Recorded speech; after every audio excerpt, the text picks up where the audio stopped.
যদি নাত লিখতে লিখতে চোখে ঘুম চলে আসে, তুমি দেখা দিও রাসূল আমার স্বপ্নে এসে।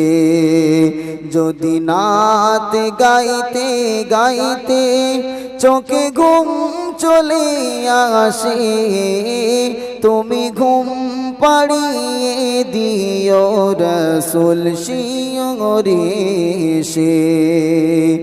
আমি শব্দ গাথি গানে তোমার ভাবনায়, কত সুর মেখে যে তারে নিজের মতো সাজাই। আমি শব্দ গাথি গানে তোমার ভাবনায়, কত সুর মেখে যে তারে মনের মতো সাজাই। যদি মনের মতো গাথা মনের মতো না হয়, যদি মনের মতো গাথা মনের মতো না হয়, মনের মতো সাজিয়ে দিও গান আমার ঘেঁষে। যদি নাত লিখতে লিখতে চোখে ঘুম চলে আসে, তুমি দেখা দিও রাসূল আমার স্বপ্নে এসে। যদি নাত গাইতে গাইতে চোখে ঘুম চলে আসে, তুমি ঘুম পাড়িয়ে দিও রাসূল শিয়রে এসে। কবুলে কার ফাঁকে যদি ডাকে তোমায় হৃদয়, তুমি নূর মদিনা ছাড়ি আসবে কি গো নিশ্চয়। কবুলে কার পাকে যদি ডাকে তোমায় হৃদয়, তুমি নূর মদিনা ছাড়ি আসবে কি গো নিশ্চয়। কবুলে কার পাকে যদি ডাকে তোমায় হৃদয়, তুমি নূর মদিনা ছাড়ি আসবে কি গো নিশ্চয়। যদি রাখো সতী সতী চরণ পাপীর ঘরে, যদি রাখো সতী সতী চরণ পাপীর ঘরে, জীবন কাটিয়ে দেব তোমার ছাপের চারিপাশে। যদি নাত লিখতে লিখতে চোখে ঘুম চলে আসে, তুমি দেখা দিও রাসূল আমার স্বপ্নে এসে। যদি নাত গাইতে গাইতে চোখে ঘুম চলে আসে, তুমি ঘুম পাড়িয়ে দিও রাসূল শিয়রে এসে। জোরে বলুন আল্লাহুম্মা আমিন। লোকে আমায় পাগল বলে, লোকে আমায় পাগল বলে, আমার দুঃখ লাগে না, আমাকে পাগল করেছে আরবের ওই মদিনা। একটু জোরে বলুন না সুবহানাল্লাহ। লোকে আমায় পাগল বলে, লোকে আমায় পাগল বলে, আমার দুঃখ লাগে না, আমাকে পাগল করেছে আরবের ওই মদিনা, আমাকে পাগল করেছে আরবের ওই মদিনা। ওই মদিনায় আছেন শুয়ে জান মুহাম্মদ রাসূল, সে নবীকে ভালোবেসে আমি যদি করি ভুল, আমি যদি করি ভুল, যে মদিনায় আছেন শুয়ে জান মুহাম্মদ রাসূল, নবীকে ভালোবেসে আমি যদি করি ভুল, আমি যদি করি ভুল, ভুলে ভরা জীবন আমার, ভুলে ভরা জীবন আমার, কিছুই এসে যায় না। আমাকে পাগল করেছে আরবের ওই মদিনা, আমাকে পাগল করেছে আরবের ওই মদিনা। লোকে আমায় পাগল বলে, লোকে আমায় পাগল বলে, আমার দুঃখ লাগে না। আমাকে পাগল করেছে আরবের ওই মদিনা, আমাকে পাগল করেছে আরবের ওই মদিনা। দুনিয়ার পাগলে কিনা বলে আর কিনা খাই, আমি সেই নবীর শানে দরুদ সালাম গেয়ে যাই, নবীর শানে দরুদ সালাম গেয়ে যাই। যতই তুমি বলো আমায়, ও জীবন চলে গেলেও আমায়, জীবন চলে গেলেও আমায়, নবীর কালেমা ছাড়ব না। আমাকে পাগল করেছে আরবের ওই মদিনা, আমাকে পাগল করেছে আরবের ওই মদিনা। লোকে আমায় পাগল বলে, লোকে আমায় পাগল বলে, আমার দুঃখ লাগে না। আমাকে পাগল করেছে আরবের ওই মদিনা, আমাকে পাগল করেছে আরবের ওই মদিনা। আল্লাহুম্মা জানেরা। তাই আপনারা যারা আলোচনা শুনছেন আমার মা ও বোনেরা, খুব গভীর মন দিয়ে কথাটা শুনুন। বুখারী শরীফে সহিহ হাদিস, আবু হুরায়রা বর্ণনা করেছেন, আল্লাহর নবী বললেন, দুনিয়ার জমিনে যদি কেউ বাক্যটা পড়ে নেয়, সুবহানাল্লাহি ওয়া বিহামদিহি সুবহানাল্লাহিল আযীম, এই বাক্যটা আমল করলে আমার আল্লাহ পাক তার নামে আমল ভর্তি করে আল্লাহ মিজানে দাড়ি পাল্লাটা ভারী করে দেবে। হে আমার নওজওয়ানেরা, এ রাসূলুল্লাহ দিওয়ানারা আরো একটু এগিয়ে যায় আল্লাহ রাসূলের কাছে।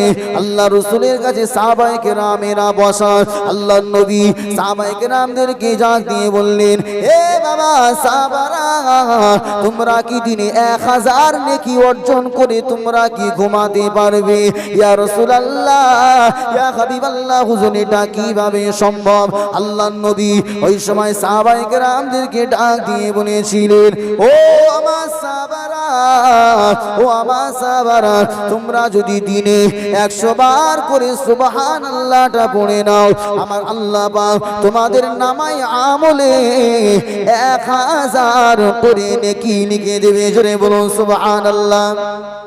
100 বার করে সুবহানাল্লাহ পড়লে কত নেকি?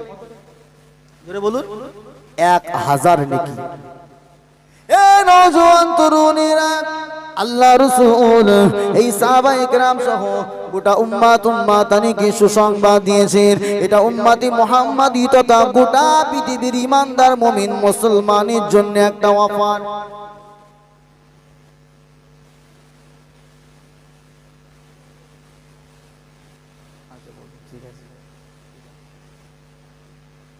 ঠিক আছে বলবো বাপ আমার, আমি বলবো ব্যাপারটা হয়েছে, নাহলে আবার আপনাদের মনে কি হলো। আসলে একটা গজল গিয়েছেন একটু আগে, আমার মায়েরা খুশি হয়ে 100 টাকা দিয়েছেন হাদিয়া। আলহামদুলিল্লাহ বলেন, একটু জোরে বলেন, আরো জোরে বলেন। হুজুর আপনি পেয়েছেন টাকা আর আমরা কেন আলহামদুলিল্লাহ বলবো? নাই, সবাই মিলে বাজাজ কিনে খাবো, অসুবিধে কি আছে? আর 100 টাকায় সবাই মিলে খেয়ে নেবো। একটু জোরে বলেন আলহামদুলিল্লাহ। আমার মায়েদের মনে তার মানে নবী নিয়ে প্রেম আছে। একটা গজল করেছি না, আসলে নবীর শান গাওয়া খারাপ নাকি? কথা বলছেন না কেন? জি, নবীর শান গাওয়া অবশ্যই ভালো, আমি বলবো ইনশাআল্লাহ। যেটা বলছিলাম, কি বলছিলাম বলেন তো, গোটা উম্মাতানির জন্য, ইমানদারদের জন্য একটা অফার আছে, শুনেন। আমার আব্বা জামাই জানেরা, আমার আল্লাহ পাক বান্দাকে এতটা মহব্বত করেন, এতটা প্যার করেন। আমার আল্লাহ পাক রব্বুল আলামিন কোন বান্দা যখন দুনিয়া জমিনে কোন ভালো কাজ করবার নিয়ত করে, ভালো কাজ এখনো করিনি, আমার আল্লাহ পাক ওই বান্দার নিয়ত করার সাথে সাথে তার নামায় আমলে নেকি লিখতে থাকে। একবার জোরে বলুন, ওই বান্দাটা যখন ওই নেকির কাজটা করে ফেলে, আমার আল্লাহ তার নামায় আমলে 10 থেকে 700 গুণ পর্যন্ত সওয়াব লিখে দেয়। কোন বান্দা নিয়াত করেছেন ফজরের পরে যে আমি নামাজ, জোহরের নামাজ পড়তে যাব, এটা নিয়ত আছে, ইরাদা আছে, ব্যাস তার নেকি লেখা স্টার্ট। একবার জোরে বলেন, চিল্লে বলেন। আর যখন গিয়ে নামাজটা পড়ে নেবে, তখন আমার আল্লাহ পাক তাকে তার উপরে খুশি হয়ে 10 থেকে 700 গুণ পর্যন্ত সওয়াব আল্লাহ লিখে দেবেন। জোরে বলুন। সেই জন্য আপনারা যারা ঘর করেন, ঘর করবার সময় একটা জিনিস শিখিয়ে দিচ্ছি, খুব ভালো জিনিস। আপনারা জানালা করেন না ঘরে, ওই জানালা করবার সময় যদি এই নিয়াতে জানালা করেন যে এই জানালাটা করি, মসজিদের আজানটা আমার কানে আসবে, ওই ঘর যতদিন থাকবে, আপনি কবরে চলে গেলেও আপনার সওয়াব কবরে যেতেই থাকবে। কেন?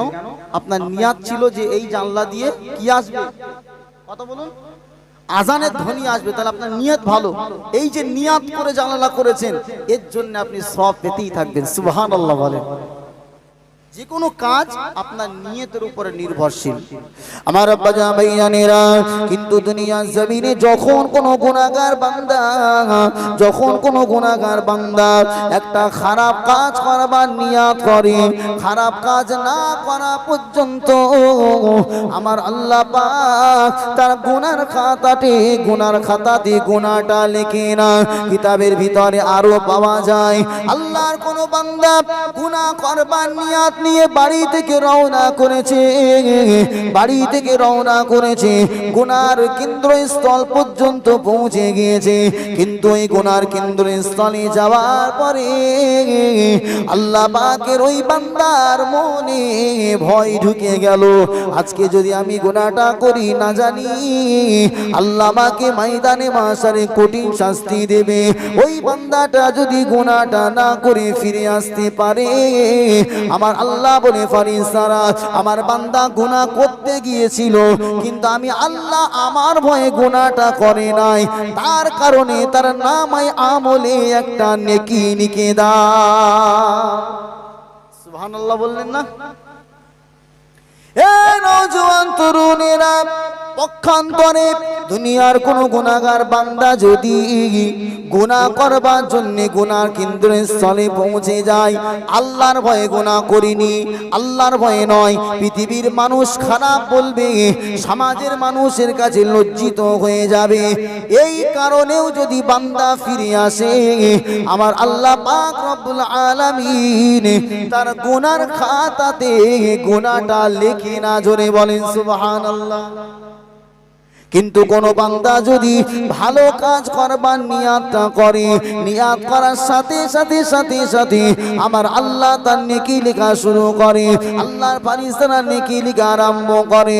বান্দা যখন কাজটা সম্পূর্ণ করে ফেলে, আল্লাহ পাক তার নামায় আমলে 700 গুণ পর্যন্ত সওয়াবটা লিখে দেয়। হে রাসূলুল্লাহ দিওয়ানারা, হে রাসূলুল্লাহর আশিকেরা, আল্লাহর নবীর কাছে এসে হযরতে আলীর বোন উম্মে খানি রাদিয়াল্লাহু তাআলা আনহা হুজুরকে বললেন, ইয়া রাসূলুল্লাহ, ইয়া হাবিবাল্লাহ, হুজুর আমি উম্মে খানি, আমি বৃদ্ধা হয়ে গিয়েছি, আমার বয়স বেড়ে গেছে, ইয়া রাসূলুল্লাহ, ইয়া হাবিবাল্লাহ, হুজুর আমি আর ইবাদত বান্দেগী বেশি করতে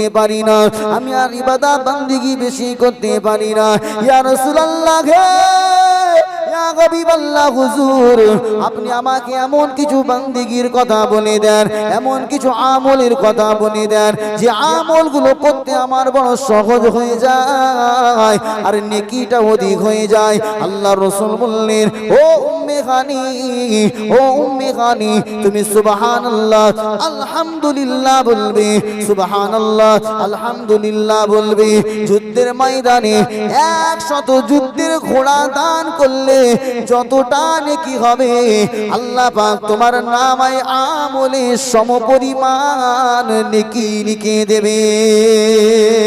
এ নওজওয়ানেরা, তরুণেরা, ও আমার মায়েরা, বোনেরা, খুব কানটা খাড়া করে শুনে রেখে দেন। আল্লাহ রাসূল আরো জানিয়ে দিয়েছেন, কোন মানুষ যদি সুবহানাল্লাহ আলহামদুলিল্লাহ এই দুটো বাক্য যদি তেলাওয়াত করে, মুখ থেকে উচ্চারণ করে, আমার আল্লাহ পাক জমিন আর আসমানের মধ্যে যতটা ফাঁকা জায়গা রয়েছে, ওই বান্দাটার জন্য জমিন আসমানের মধ্যবর্তী যতটা জায়গা সমপরিমাণ নেকি দিয়ে আল্লাহ পাক রব্বুল আলামিনের বান্দার নামায় আমলটা ভরিয়ে দেয়। 500 বছর হায়াত লাগবে, 1000 বছর হায়াত লাগবে।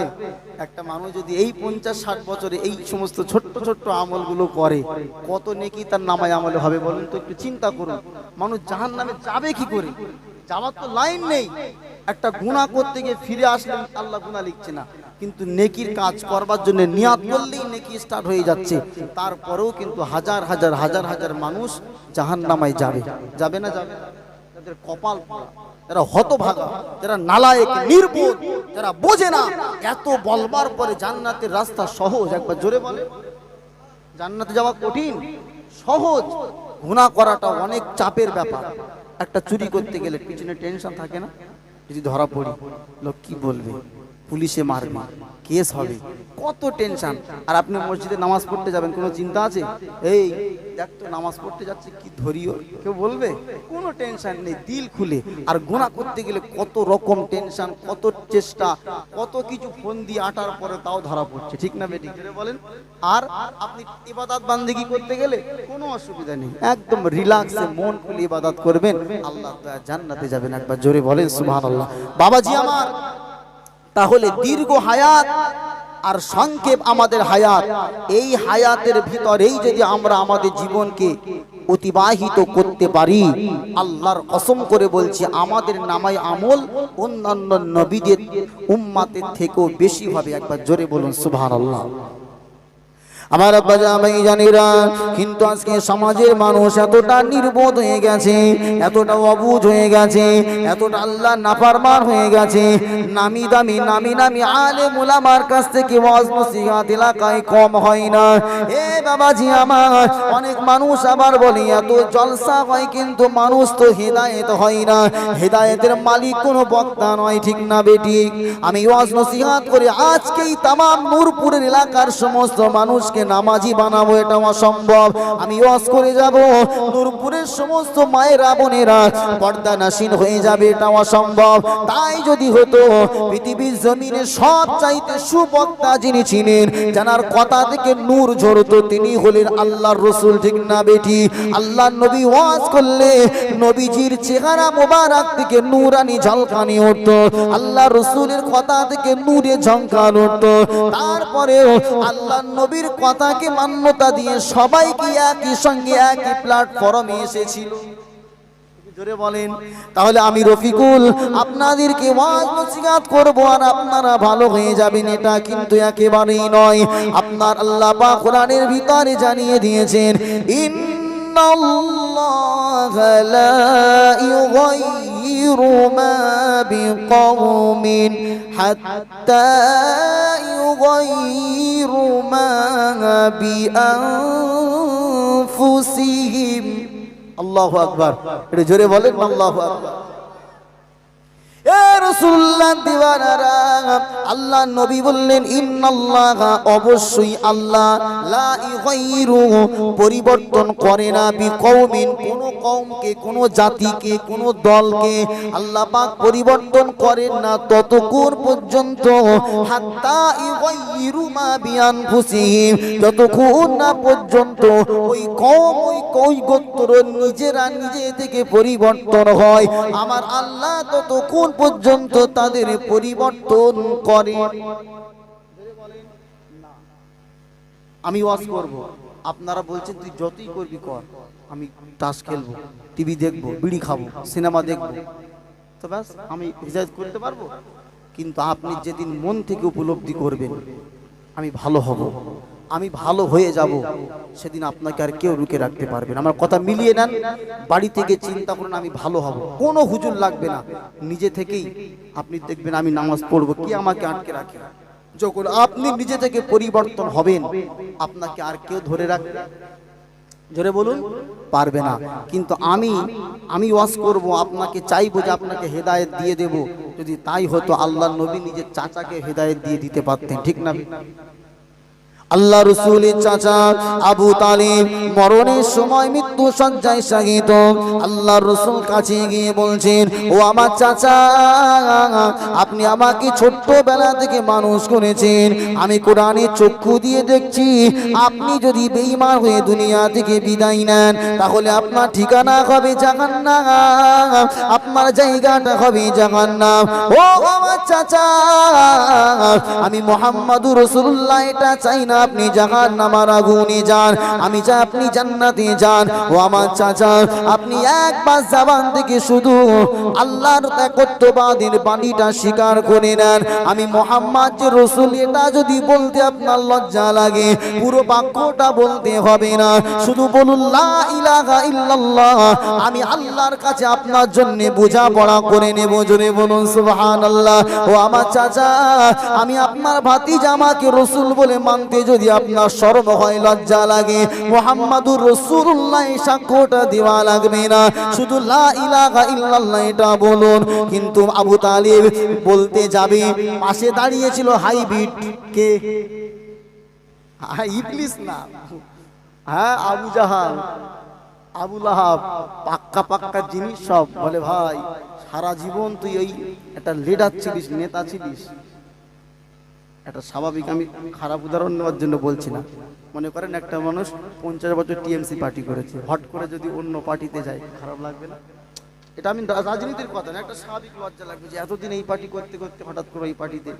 ঠিক ওরা তো একটা পার্টি ছিল, ওরা একটা দল ছিল, দলের নেতা ছিল, ও ছিল প্রধান আবু তালেব।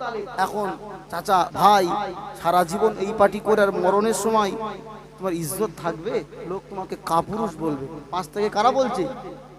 এরা বলছে কাপুরুষ বলবে যে মরণের সময় ও ধর্মত্যাগী হয়ে মারা গেছে। ছি, যদিও চাইছিল, কিন্তু আবু তালেব এদের কথা শুনে কলেমা পড়েন। আল্লাহ রসুলের মনটা খারাপ, আল্লাহ রসুল বারবার বলছে চাচা আপনি পড়ুন, একবার পড়ে নেন। আমার আল্লাহ পাক সঙ্গে সঙ্গে কোরআনের আয়াত নাযিল করলেন, ইন্নাকা লা তাহদি মান আহাবাবতা ওয়ালাকিন্নাল্লাহা ইয়াহদি মান ইয়াশা।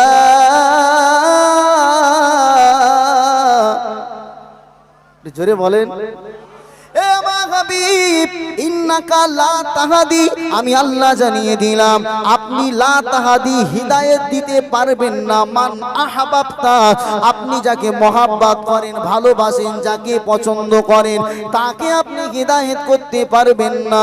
ওয়ালাকিন্নাল্লাহা ইয়াহদি মান ইয়াশা, আল্লাহ যাকে চাইবে তাকেই হিদায়াত দিয়ে দিতে পারে। জোরে বলুন সুবহানাল্লাহ। হযরতে ওমরের কথাটা চিন্তা করুন, চাচা আবু তালেব হিদায়াত পেল না, কিন্তু আল্লাহ রাসূলের সাহাবী আল্লাহর নবীর কণ্ঠ থেকে কোরআনুল কারীমের তেলাওয়াত শুনে হিদায়াতের নূর আল্লাহ তার ভিতরে জ্বালিয়ে দিয়েছিলেন। কেন? ওমরের চিন্তা ছিল, ওমরের গবেষণা ছিল, মনের ইচ্ছা ছিল, আমার আল্লাহ কবুল করে হযরতে ওমরকে হিদায়াত দিয়ে দিলেন।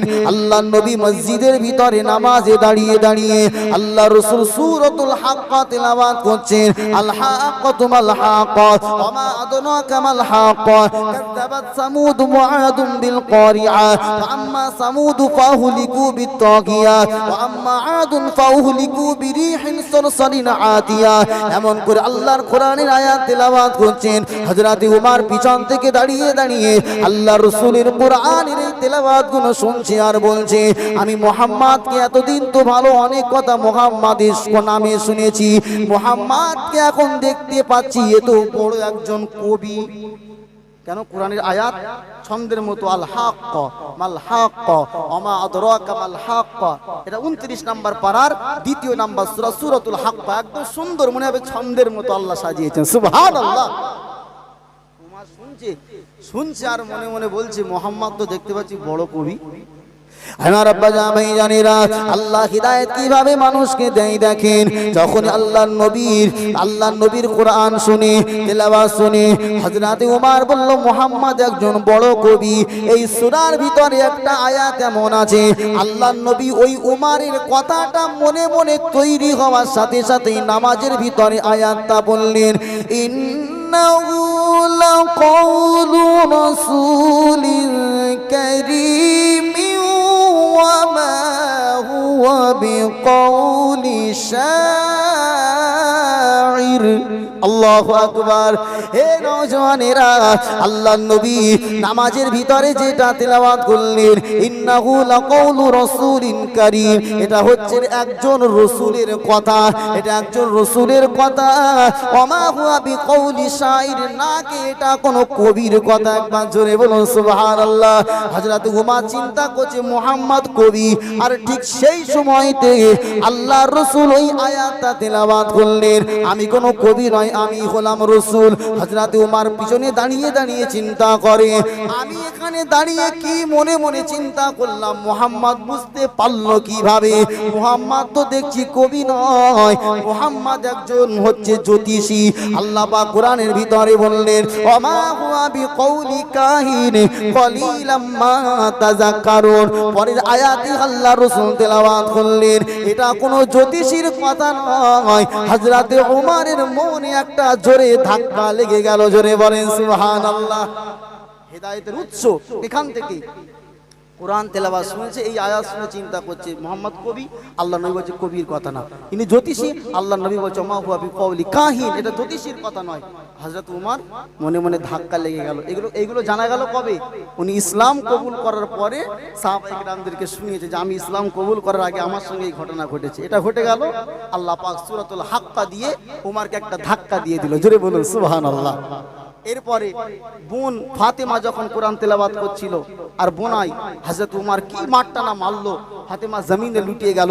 যাওয়ার পরে হযরত ওমরকে বলছে, ওমর তুমি আমাকে যতই মারো আমি ছাড়বো না। ওমর বলল, কি এমন এই কিতাবের ভিতরে আছে আমাকে দেখা লাগবে, আমাকে দাও। হবে না, আগে পবিত্রতা অর্জন করে আসো। লা ইয়ামাসসুহু ইল্লাল মুতাহহারুন, আল্লাহ বলছে কোরআন স্পর্শ করা যাবে না যতক্ষণ না পবিত্রতা অর্জন করা যায়। জোরে বলে, তার মানে নাপাক অবস্থায় বিনা ওযুতে কোরআন পড়া যাবে? পড়া যাবে, ছোঁয়া যাবে না। লা ইয়ামাসসুহু, ইয়ামাসসু মানে স্পর্শ করা। বাপ আমার, হযরত ওমরের 3 দিক থেকে কাজ হয়েছে। একটা কোরআনের হাক্কা দিয়ে ধাক্কা, আর একটা হচ্ছে ওই যে কোরআন বোনের বাড়ি।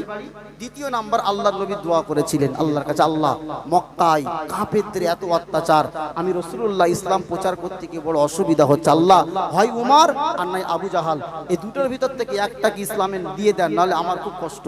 আল্লাহ ওমরের জন্য কবুল করলেন। জোরে বলেন, একটা কোরআনের ধাক্কা, আল্লাহর রাসূলের দোয়া, বাবার কাছে হযরত ওমরের নসিব খুলে গেল, মুসলিম জাহানের দ্বিতীয় খলিফা ওমর হয়ে গেল। শুধু ওমর এমন হলেন না, হযরত ওমর ইসলামকে কবুল করবার পরে কাবা চত্বরে দাঁড়িয়ে তামাম মক্কাবাসীকে বলেছিল, হে আবু জাহাল, হে আবু লাহাব, হে উতবা সাইবার দলেরা শুনে রেখে দাও, কোন মায়ের লাল আছো ওমরের সামনে দাঁড়িয়ে কথা বলো। ওমর আজ থেকে কলেমা পড়েছে, কেউ যদি বিবিকে বিধবা বানাতে না চাও, সন্তানকে এতিম বানাতে না চাও, ওমরের সামনে এসে আজ থেকে আর দাঁড়াবে না। আজ থেকে ইসলামের দাওয়াত তাবলীগ প্রকাশ্যে চলবে। জোরে বলুন সুবহানাল্লাহ। হযরত ওমরের ইসলাম কবুল করার পরে পুরো মক্কা মুসলমানদের অধীনে। জোরে বলেন সুবহানাল্লাহ। পাওয়ার, ইমানি পাওয়ার হযরত ওমরের হুঙ্কারে মক্কার লোকেরা ঘরের ভিতরে আজ যাওয়া যাবে না। জোরে বলবেন না? তাহলে কি বলছিলাম, হেদায়েত আল্লাহর পক্ষ থেকে, আল্লাহর প্রদত্ত। এটা আমি চাইলেই আপনাকে ওয়াজ শুনিয়ে হিদায়েত করে দিতে পারবো, এটা ভুল ধারণা। অমুক হুজুরকে আনলে হেদায়েত হবে, ভুল ধারণা। হেদায়েত ইমাম সাহেবের ওয়াজেও হয়ে যেতে পারে, ঠিক না বেঠিক? জোরে বলুন। হতে হবে কখন? আপনি যখন নিজে পরিবর্তন হওয়ার চিন্তা ভাবনা করবেন। হযরত ওমর শিক্ষিত মানুষ ছিলেন, গবলেট নয়, শিক্ষিত মানুষ। তিনি কোরআন বুঝতেন, আমাদের থেকে অনেক ভালো কোরআন বুঝতেন তিনি, যেহেতু তার ভাষাই ছিল আরবি। জোরে বলুন বাপ আমার। তাহলে আবু তালেবের হিদায়াত নসিবে হলো না, আল্লাহর নবী কিন্তু সুবক্তা ছিলেন, তারপরও হেদায়েত জোরে বলে না। আমি আপনাকে শোনাচ্ছিলাম আমার আব্বাজা ভাইজানেরা, দুনিয়া জমিনে আমি আপনি যদি চেষ্টা করি, আল্লাহ পাক রব্বুল আলামিন আমাকে আপনাকে হেদায়েত দিয়ে দেবেন। আমার আল্লাহ পাক হেদায়েত দেওয়ার জন্য দুনিয়াতে একটা জিনিস রেখে দিয়েছেন, যেটা থেকে আপনি হেদায়েত নিতে চাইলে আপনি হেদায়েত পেয়ে যাবেন। আল্লাহ পাক কোরআনের ভিতরে জানিয়েছেন, আলিফ লাম মিম যালিকাল কিতাবু লা রাইবা ফি হুদাল লিল মুত্তাকিন। আল্লাহ বললেন এটা হলো সেই কিতাব যে কিতাবের ভিতরে কোনো সন্দেহ নাই। হে বান্দা বান্দিরা, আমি আল্লাহ পাক মুত্তাকিনদের জন্য এই কিতাবটাকে হেদায়েত হিসাবে পাঠিয়েছি। জোরে বলুন সুবহানাল্লাহ, আরো জোরে বলুন সুবহানাল্লাহ। আল্লাহ পাক অপরাধে সূরা বাকারার ভিতরে জানিয়ে দিলেন, শাহরু রমাদান আল্লাযী উনজিলা ফীহিল কুরআন হুদাল লিন-নাসি ওয়া বাইয়িনাতিন মিনাল হুদা ওয়াল ফুরকান। আল্লাহ বললেন রমজান মাস হলো সেই মাস যে মাসেতে আমি আল্লাহ কোরআন নাজিল করেছি হুদাল লিন-নাস, মানুষের হিদায়াতের জন্য। একবার জোরে বলেন, আল্লাহ পাক এক জায়গায় বলেছেন মানুষের হিদায়াত, আর এক জায়গায় বললেন হুদাল লিল মুত্তাকিন। জোরে বলুন। এ নওজোয়ান তরুণেরা, আল্লাহ পাক কোরআনের ভিতরে এমন এমন কিছু আয়াত নাজিল করেছেন, দুনিয়াতে মানুষ মানে ইহুদি হতে পারে, খ্রিস্টান হতে পারে, হিন্দু হতে পারে, জৈন হতে পারে, বৌদ্ধ হতে পারে, যে ধর্মেরই হোক না কেন, সে যদি কোরআনের কাছে যায় তার জন্য আল্লাহ কোরআনে এমন এমন লজিক রেখে দিয়েছেন, এমন এমন আয়াত আল্লাহ নাজিল করেছেন, সেটা পড়ে অটোমেটিক সে কোরআনের কাছে মাথা নত করতে বাধ্য হবে। জোরে বলুন সুবহানাল্লাহ। আবার আমার আল্লাহ পাক যারা মুত্তাকিন রয়েছে তাদের ঈমানকে আরো বাড়িয়ে দেওয়ার জন্য আল্লাহ কোরআনের ভিতরে অগণিত ঘটনা বর্ণনা করেছেন, যে ঘটনাগুলো কাফের বেঈমানরা বিশ্বাস করবে না, কিন্তু যারা মুত্তাকিন তাদের জন্য আল্লাহ ওয়া মাউইযাতাল লিল মুত্তাকিন, আল্লাহ ওই ঘটনাগুলো মুত্তাকিনদের জন্য দিয়েছেন। জোরে বলুন। উদাহরণ, যে লোকটা হিন্দু ওকে যদি বলা হয় কবরে আমাদের সওয়ালের জবাব হবে, ও বিশ্বাস করবে? জোরে বলুন। যে লোকটা মুসলমান নয় তার কাছে যদি কবরের আযাবের ওয়াজ করা হয়, ও কি মানবে? ও তো মানেই না এটা। কিন্তু যদি যারা মুসলমান যারা বিশ্বাস করে তার কাছে এই ওয়াজটা করলে মানাবে, ঠিক না বেঠিক? তো হুদাল্লিন নাস মানে মানুষের জন্য আল্লাহ কিছু কথা দিয়েছেন, আবার মুত্তাকিনদের জন্য আলাদা আলাদা। কেন? মুত্তাকিনরা তো বিশ্বাস করে, তাদের কি ঈমান যাতে কমে না যায়। যেমন হযরত নবী ইব্রাহিম খলিল আলাইহিস সালাতু ওয়াস সালাম আল্লাহকে বলেছিলেন, ওয়াইজ ক্বালা ইব্রাহিম রাব্বি আরিনি, আল্লাহ আমাকে আপনি দেখান কাইফা তুহিল মাউতা, কিভাবে মুর্দাকে জিন্দা করেন। আচ্ছা বলেন, নবী ইব্রাহিম কি জানেন না যে আল্লাহ মুর্দাকে জীবিত করতে পারেন? কথা বলছেন না কেন? আপনাদের বিশ্বাস হয় যে আল্লাহ মুর্দা থেকে জিন্দা করতে পারবেন? কার কার বিশ্বাস হয় জোরে বলুন। নারে তাকবীর। এটা আমাদের বিশ্বাস, এটা আমাদের ইয়াকিন যে মরণের পরে আবার একটা জীবন আছে যেটা আল্লাহ আমাদেরকে জীবিত করবেন। আল্লাহর নবী যখন বলেন আরিনি, আল্লাহ আমাকে একটু দেখান, কাইফা কিস তারা আপনি তুহিল মাউতা মুর্দাকে জিন্দা করেন। আল্লাহ নবী ইব্রাহিমকে প্রশ্ন করলো, ক্বালা আওয়ালাম তুমিন, হে নবী আমি যেটা করতে পারি তোমার কি বিশ্বাস হয় না? নবী ইব্রাহিম বললেন, ক্বালু বালা, আল্লাহ অবশ্যই আমি বিশ্বাস করি, ওয়ালাকিল্লি ইয়াতমাইন্না কলবি, আল্লাহ আমার অন্তরের প্রশান্তির জন্য আমি একটু দেখতে চাই। একবার জোরে বলেন সুবহানাল্লাহ। নবীর বিশ্বাস ছিল দিলের শান্তি প্রশান্তির জন্য আল্লাহ পাক তার সম্মুখে কিছু পাখিকে জীবিত করে দেখিয়েছিলেন। এটা হচ্ছে হেদায়েত, এটা হচ্ছে মুত্তাকিনদের জন্য। কিন্তু আপনি এই গল্পটা হিন্দুর কাছে গিয়ে বললে গাল গল্প বলবে, ঠিক না? যেটা বলছেন না কেন? গাল গল্প বলবে, কেন? তো বিশ্বাস করে না। কিন্তু মুত্তাকিনরা বিশ্বাস করবে না, করবে না।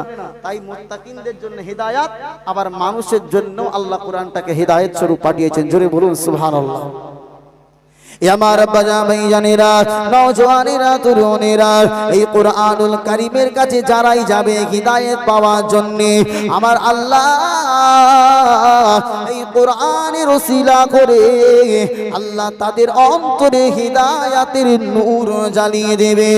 এ রাসূলুল্লাহ দিওয়ানারা, হিদায়াত হলো আল্লাহর পক্ষ থেকে একটা নূর, একটা প্রদীপ। এই হিদায়াতের বাতি, এই হিদায়াতের নূর যে মানুষের অন্তরে থাকবে না, ওই মানুষটার কোনো মূল্য আমার আল্লাহর কাছে নাই। অনেক মানুষ দুনিয়াতে টাকাওয়ালা, বাড়িওয়ালা, আপনার গাড়িওয়ালা, অনেক অর্থের মালিক, কিন্তু সে নামাজ রোজা করে না, আল্লাহকে মান্যতা দেয় না, অহংকার করে দুনিয়া জমিনে চলাফেরা করে। দুনিয়ার মানুষ তাকে স্যার স্যার বলে ডাকে, দুনিয়ার মানুষের কাছে তার অনেক সম্মান রয়েছে, কিন্তু সে যে ইসলাম থেকে বাইরে চলে যাবার কারণে আমার আল্লাহর কাছে ওই মানুষটার কোনো মূল্য আছে? জনে বলেন নাই, নাই, নাই। কিন্তু একটা গরিব মানুষ দিন আনে দিন খায়, তার কোনো টাকা পয়সা নাই, কিন্তু তার অন্তরে ঈমান আছে, হিদায়াতের নূর জনে রয়েছে। দুনিয়ার কোটিপতির থেকেও আমার আল্লাহর কাছে ওই ভিখারি লোকটার অনেক মূল্য। একবার জনে বলুন সুবহানাল্লাহ। এ নওজওয়ানেরা, আমরা মনে করি দুনিয়ায় যার টাকা রয়েছে সেই হলো সফলকামী, সেই হলো সফলকামী, কিন্তু না, না, না। আমার আল্লাহ দুনিয়া জমিনে মানুষদেরকে ডেকে বলেছেন দুনিয়াতে টাকাওয়ালারা সফল নয়। আল্লাহ সূরাতুল মুমিনুন 18 নম্বর পারার ভিতরে বললেন, قد أفلح المؤمنون الذين هم في صلاتهم خاشعون। আরো জোরে বলেন আল্লাহু আকবার। আমার আল্লাহ বললেন দুনিয়া জমিনে কামিয়াবি তারা, ঈমানদার হলো যারা। জোরে বলেন সুবহানাল্লাহ। টাকাওয়ালা কামিয়াবি নয়, পয়সাওয়ালা কামিয়াবি নয়। আমার আল্লাহ বলেছেন কদ কদ, এটাও তাকিদের জন্য ব্যবহার হয়। আল্লাহ বললেন অবশ্যই যারা মুমিন তারা কামিয়াবি হয়ে গেছে। জোরে বলুন আল্লাহ পাক মুমিনের পরিচয়টা দিতে গিয়ে বলেছেন তারাই কামিয়াবি। আল্লাযীনা হুম ফি সালাতিহিম খাশিউন। দুনিয়া জমিনে যারা খুশু খুজুর সঙ্গে, ভদ্রতার সঙ্গে, নম্র ভদ্রতার সঙ্গে নামাজটা আদায় করে, তারাই হলো ঈমানদার, তারাই হলো মুমিন। আমার আল্লাহ বলছেন তারাই হলো আসল সফলকামী। জোরে বলুন সুবহানাল্লাহ। টাকাওয়ালা সফল না ঈমানদার সফল? দুনিয়ার চোখে টাকাওয়ালা সফল, কিন্তু আল্লাহর কাছে? জোরে বলুন। এ নওজওয়ান তরুণেরা, টাকাওয়ালা যদি সফল হতো, ফিরাউন তো বাদশা ছিল কিন্তু যাবে জাহান্নামায়। আর আসিয়া, আচ্ছা 10:30, আমি তো বললাম 11টা পর্যন্ত। আচ্ছা হুজুর আসছে, যাই হোক বাবাজিরা, আলোচনা লম্বা করবো না। আমি জানি 11টা পর্যন্ত টাইম, আমাকে সেইভাবে আলোচনা করছিলাম। হুজুর এসে গেছেন, মাশাআল্লাহ। তাকবীর দেন, নারায়ে তাকবীর। আরো জোরে বলেন নারায়ে তাকবীর। ঠিক আছে, আলোচনা এখানেই রাখলাম। আমার মায়েদের যে অনুরোধ, আমি মনে করেছিলাম আমার আধ ঘন্টার সময় আছে, ইনশাআল্লাহ 2টো গজল গিয়ে দেবো। মায়েরা দিয়েছে, না দিলে আবার রাগ করবে, ঠিক না বেটি?